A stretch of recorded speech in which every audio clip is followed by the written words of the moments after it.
ये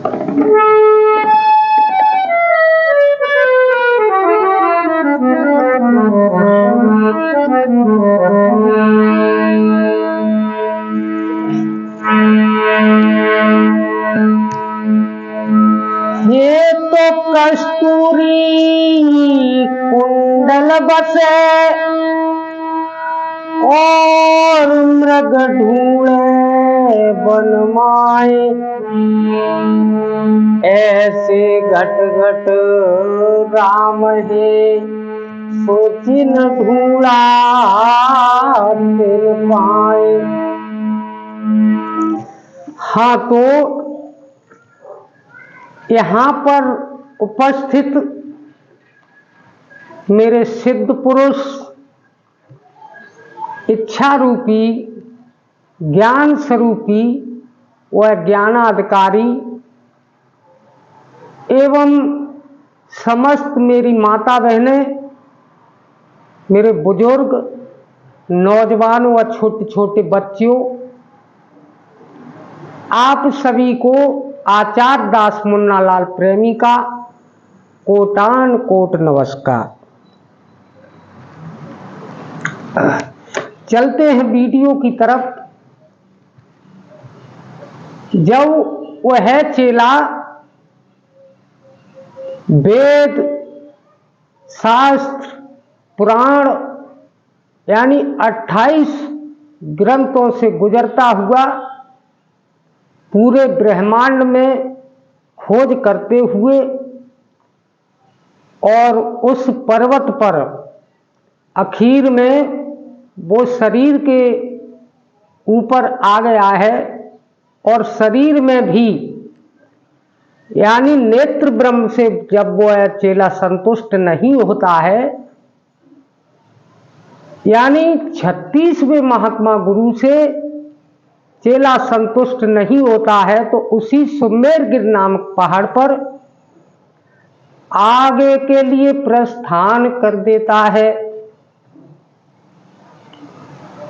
और 37वें महात्मा गुरु के पास जाकर के पहुंचा, दंडवत प्रणाम किया और अपना बीता हुआ सारा का सारा हाल ज्यों की तो महात्मा गुरु के चरणों में रख दिया।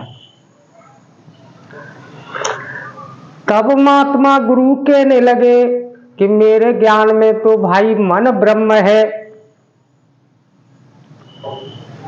और दोहा के माध्यम से उस चेला को किस प्रकार से समझाने लगे।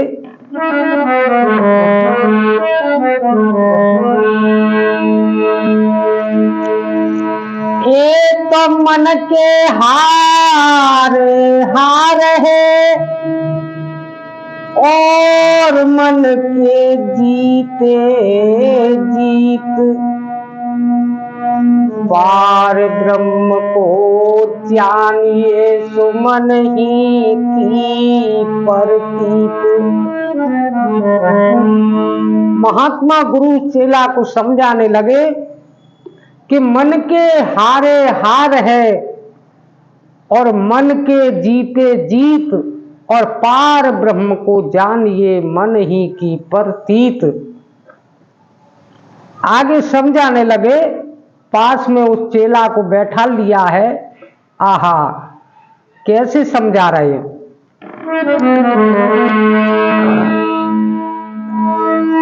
समझाने लगे कि मन सर्व शरीर का धनी होता है।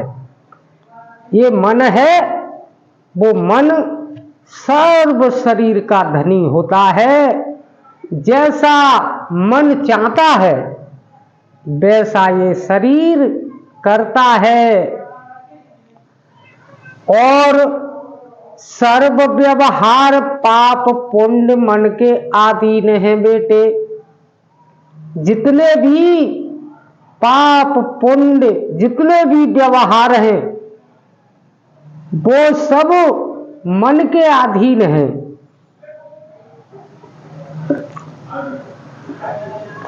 शरीर बेटे एक जड़ है, शरीर तो एक जड़ है। मान अपमान और मान अपमान मन को होता है बेटे।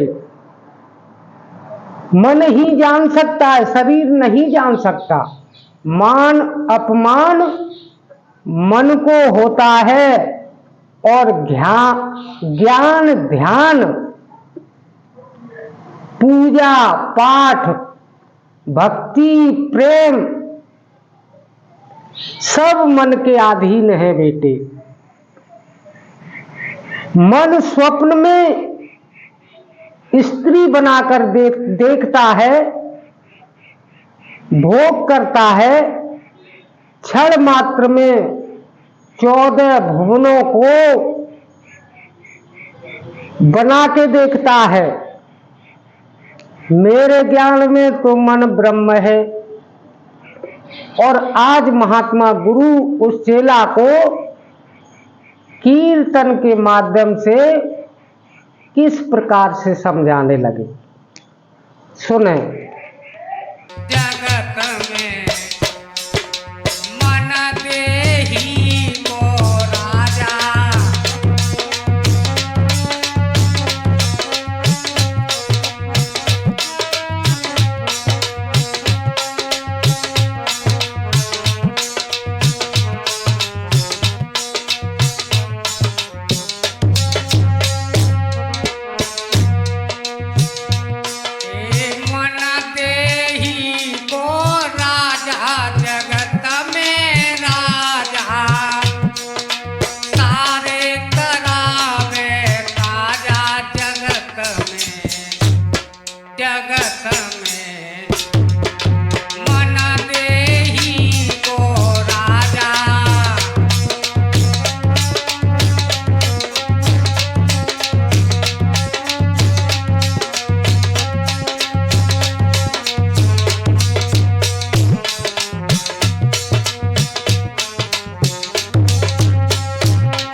कैसे बताने लगे भैया।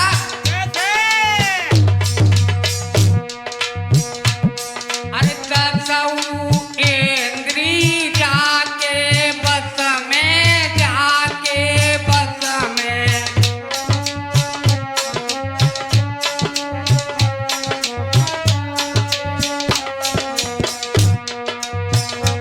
ये दसऊ इंद्री जाके बस में, जाके बस में, बैठो बजावे बाजा जगत में, जगत में मन देहि को राजा, जगत में मन देहि को राजा।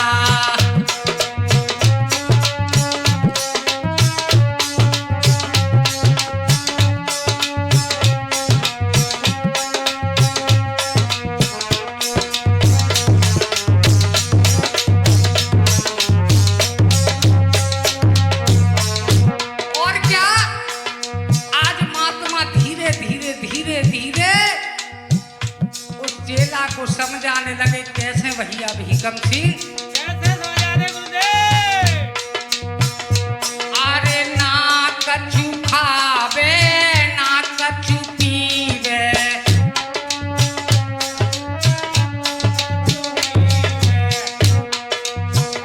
ए ना कछु खावे ना कछु पीवे, बैठो बजावे बाजा जगत में, जगत में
तब चेला कहने लगा कि हे सतगुरुदेव, एक बात बताइए, आपने मन को ब्रह्म कहा, लेकिन एक छोटी सी शंका है।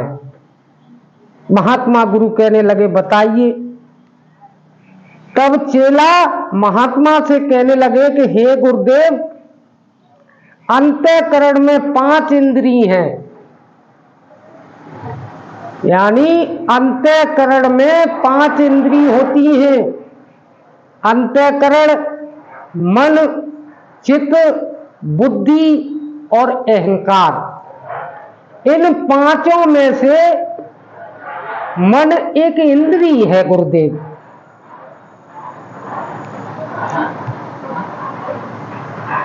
और 5 ज्ञानेंद्रिय जो देखती हैं। 5 ज्ञानेंद्रिय कौन कौन सी होती हैं? आंख, कान, नाक, मुख तथा जिह्वा और त्वचा। ये 5 ज्ञानेंद्रिय होती हैं जो देखती हैं। ये वही स्वप्न में मन को भासता है। हे गुरुदेव, अच्छे अच्छे संत, अच्छे अच्छे ऋषि, ज्ञानी मन को मारते हैं गुरुदेव। मन को क्यों मारते हैं वो? जब ब्रह्म है तो मन को क्यों मारते हैं गुरुदेव बताइए। अच्छे अच्छे महापुरुष ज्ञानी मन को मारते हैं क्योंकि मन एक चंचल है, चलायमान है, एक जगह नहीं रुक सकता। और ब्रह्म चलायमान नहीं है, ब्रह्म तो स्थिर है। हे गुरुदेव, ब्रह्म विषय नहीं करता। आपने बताया कि ब्रह्म स्वप्न में विषय करके देखता है। गुरुदेव, ब्रह्म विषय नहीं करता। ब्रह्म अद्वैत है। अद्वैत कहते हैं पूरे ब्रह्मांड में 2 नहीं, वो एक है। ब्रह्म अद्वैत है। और गुरुदेव, मन तो अनंत है, अनंत है गुरुदेव, अनंत है। मन को ब्रह्म कहना अज्ञान का मत है गुरुदेव, अनुचित है, ठीक नहीं। यहां से आगे की कथा और मेरी अगली वीडियो में अवश्य देखें, क्योंकि कथा बहुत ही गहराई में चल रही है इस टाइम। तो कथा को सुनना ना भूलें और चलते चलते दास मुन्नालाल प्रेमी के चैनल को सब्सक्राइब अवश्य कर लें। और मेरी वीडियो अच्छी लगी हो तो लाइक करें और दोस्तों को शेयर जरूर करें। बोलिए सतगुरुदेव भगवान की जय।